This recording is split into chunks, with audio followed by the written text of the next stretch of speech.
swinging up to S7 in West Palm Beach. Not bad, 10 watts, that's crazy.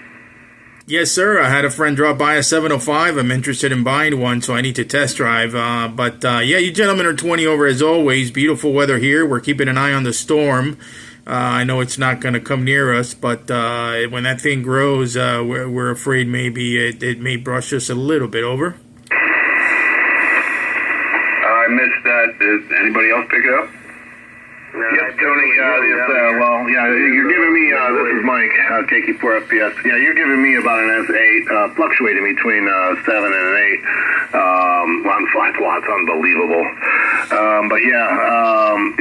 We're watching the storm too. You know where I'm at over here on the west side, on Pinellas, so it's going to brush right by us. I think they say Thursday morning as supposedly a Cat 3, and then it'll go past Hank up there, and hopefully it doesn't turn towards Hank and I.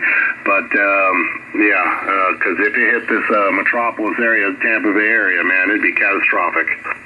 Yeah, excellent, Mike. Yeah, I'm praying for you guys. I'm going to take down the VHF, UHF antennas tomorrow just to be cautious. But just testing this radio here, 10 watts. Thank you, Mike, for picking me up. I appreciate it. Everyone's 20 over here, and I'll say 7.3. This thing is working, and this thing is tiny. It's an Icom 705, Mike. KQ4FPS W4KWS.